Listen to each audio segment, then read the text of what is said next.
আল্লাহ মালাকুল মাউতকে বলবেন, মালাকুল মাউত কি অবস্থা? বলবে সব শেষ। মাইয়াব্বা, কে বাকি? মালাকুল মাউত বলবে জিনেরা বাকি, যাদেরকে দেখা যায় না। আল্লাহ বলবেন জিনদেরকেও শেষ করে ফেলো, রুহু কবজ করো। মালাকুল মাউত আজরাইল জিনদের রুহু কবজ করবে। আল্লাহ এবার জিজ্ঞেস করবে, ইয়া মালাকাল মাউত আখবিরনি মাইয়াব্বা, এবার বলো আর কে বাকি? মালাকুল মাউত বলবে, আল্লাহ মানুষগুলো সব শেষ, জিনগুলাও শেষ, এবার বাকি ইবলিস শয়তান। কে বাকি?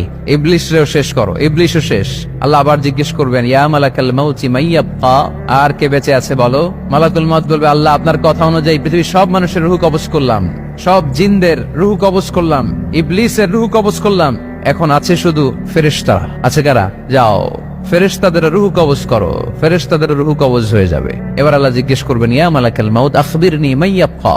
মালাকুল মাউত বলবে, আল্লাহ আপনার কথা মতো ধরে ধরে সব শেষ, ফেরেশতাও শেষ, 4 জন ছাড়া। কয়জন ছাড়া? জোরে বলেন, কয়জন ছাড়া? ইসরাফিল, জিব্রাইল, মিকাইল, আজরাইল। আল্লাহ এই 4 জন আমরা বাকি। আল্লাহ বলবে, যাও ইযহাব ইনতালিক ইলা জিবরিল ওয়াকবাদ রূহা, জিব্রাইলের রুহু কবজ করো। ইযহাব ইলা ইসরাফিল ওয়াকবাদ রূহা, ইসরাফিলের রুহু কবজ করো। ইযহাব ইলা মিকাইল ওয়াকবাদ রূহা, রুহু কবজ করো। ওই 3 ফেরেশতাও শেষ। এবার আল্লাহ তাআলা জিজ্ঞেস করবেন, ইয়া মালাকাল মাউত আখবিরনি মাইয়াব্বা, হে মালাকুল মাউত আর কে বাকি আছে বলো? মালাকুল মাউত বলবে, আল্লাহ আপনার কথা মতো মানুষগুলো শেষ, জিনগুলো শেষ, ইবলিস শেষ, আমার বাকি 3 ভাই ইসরাফিল, মিকাইল, জিব্রাইলও শেষ, শুধু আমি, শুধু আমি। আল্লাহ বলবেন, কেউ নাই? মালাকুল মাউত বলবে, না আল্লাহ কেউ নাই। এবার আল্লাহ তাআলা বলবেন, মালাকুল মাউত তুমি তো সবাই রে মারছো, এবার তুমি মরো, এবার তুমি মরো, তুমি মরো। শোনার সাথে সাথে মালাকুল মাউতের কাঁপুনি ছুটে যাবে, খিচুনি এসে যাবে ভয়ে। আল্লাহ বলবেন, কাঁপুনি দিয়ে তো লাভ নাই, কারণ কুল্লু নাফসিন যায়িকাতুল। রব্বুল আলামিন বলবেন, মালাকুল মাউত কেঁদো না, এটাই দুনিয়ার বিধান, আমি আল্লাহর দেয়া বিধান, এটাই জন্মালেই মরতে হয়। যাও জান্নাত জাহান্নামের মাঝখানে একটা জায়গা আছে, জায়গাটার নাম হলো আরাফ। এই আরাফের মধ্যখানে যে দাঁড়াও, ওখানে যে মালাকুল মাউত কাঁপতে থাকবে। মালাকুল মাউত বলবে, আল্লাহ সৃষ্টির শুরুতে যদি জানতাম, সৃষ্টির শুরুতে যদি জানতাম সবাইকে মৃত্যুদান করার পরে, রুহু কবজ করার পরে আমাকেও মরতে হবে, তাহলে এই কঠিন দায়িত্বের ব্যাপারে আপনার কাছে ক্ষমা চাইতাম।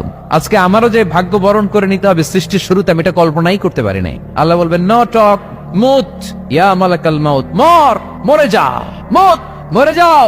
বলার সাথে সাথে মালাকুল মাউত এক বিকট চিৎকার হাঁকিয়ে মরে যাবে। মালাকুল মাউতের চিৎকারটা সেদিন এত ভয়ঙ্কর হবে, বিষ্ণু ঈসা ইসলাম বলেন, ওই চিৎকারের আওয়াজ যদি পৃথিবীর মানুষেরা কান দিয়ে শুনতে পেত, তাহলে কিয়ামত সংগঠিত হওয়ার জন্য আলাদা করে ইসরাফিলের সিঙ্গার প্রয়োজন হতো না। ওই চিৎকারের আওয়াজে প্রতিটা মানুষ কানের পর্দা ফেটে ওই জায়গায় লাশ হয়ে পড়ে যেত। এবার ডানে বায়ে সামনে পেছনে উপরে নিচে কেউ নাই, একজন ছাড়া। জোরে বলতে হবে, তিনি কে? আল্লাহ তখন পৃথিবীকে একটা ডাক দিবেন, বলবেন, ইয়া দুনিয়া আইনা আনহারুকি, এই পৃথিবী তোর নদীগুলো কোথায়? ইয়া দুনিয়া আইনা আশজারুকি, এই পৃথিবী তোর গাছগুলো কোথায়? বটতলা। ইয়া দুনিয়া আইনাল জিবাল, তোর বড় বড় মাউন্ট এভারেস্ট পাহাড়, আলাস্কা পর্বতমালা, আলপস পর্বতমালা, এগুলো কোথায়? তুর পাহাড় আজকে কোথায়? ইয়া দুনিয়া আইনাল মুলুক, রাজা বাদশারা কোথায়, যারা ক্ষমতার দাপটে পা জমিনে ফেলতে চাইতো না? আইনাল জাবাবেরা, অত্যাচারী স্বৈর শাসকগুলো আজকে কোথায়? কোথায় আজকে? কোন আওয়াজ নাই। আল্লাহ তখন হুঙ্কার দিয়ে বলবেন, লিমানিল মুলকুল ইয়াউম, who belongs the kingdom today. Allah চিৎকার দিয়ে বলবেন, আজকে ক্ষমতা কার? আওয়াজ করে বলেন, সেদিন ক্ষমতা কার? আল্লাহ সেদিন প্রশ্ন করে নিজেই নিজের প্রশ্নের উত্তর দিবেন, লিমানিল মুলকুল ইয়াউমা লিল্লাহিল ওয়াহিদিল কাহ্হার। সেদিন ক্ষমতা দুনিয়ার কোন রাজার নাই, কোন বাদশার নাই, কোন স্বৈর শাসকের নাই, কোন সুলতানের নাই, কারো নাই। সেদিন ক্ষমতা চলবে একজনের, তিনি কে? তার নাম হচ্ছে রহমান। তার নাম কি? আরো জোরে বলেন, কি নাম? এজন্য রহমান কারে বলে আজকে চিনতে পারছেন? তার দয়ার শেষ আছে? তার ক্ষমতার কোন কুল কিনারা আছে? তার ধন ভান্ডারে কোনো কমতি আছে? এজন্য লা বিশাইইন মিন নিআমিকা রাব্বানা নুকাযযিবু ফালাকাল হামদ, we don't deny any of your mercy and blessings, all praises to you. Allah তোমার কোন নিয়ামতকে আমরা অস্বীকার করি না। আল্লাহ প্রথমে ধমক দিয়ে বলছেন, এই মানব জাতি আর জিন জাতি, আমার কোন নিয়ামতকে অস্বীকার করবি? আমরা বলি কোনটাই অস্বীকার করি না। সকল প্রশংসার মালিক একজন, তিনি কে? ইমাম বাইহাকি বলেন, আল্লাহর হাবিব সাল্লাল্লাহু আলাইহি ওয়াসাল্লাম ইরশাদ করেছেন, ইন্না লিকুল্লি শাইইন আরুস ওয়া আরুসুল কুরআনি সূরাতু আর-রাহমান। আলেম ওলামারা বলেন তো আরুস মানে কি? মাশাআল্লাহ, নববধূ। আরুস মানি নতুন বউ, আরুস মানি নতুন বউ, নববধূ। আল্লাহর হাবিব বললেন, লিকুল্লি শাইইন আরুস, সবার একটা করে নববধূ হয়। আর কোরআনের নববধূর নাম সূরা আর-রাহমান।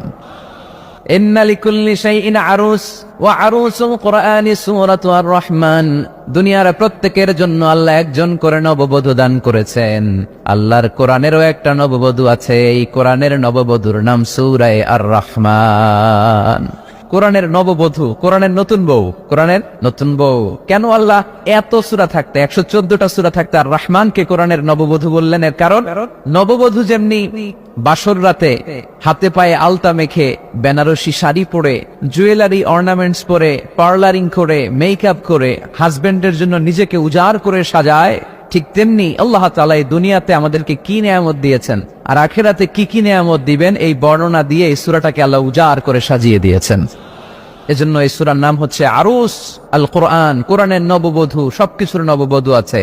আর কোরআনের নববধূর নাম সবাই বলেন আর রহমান। এবার আমরা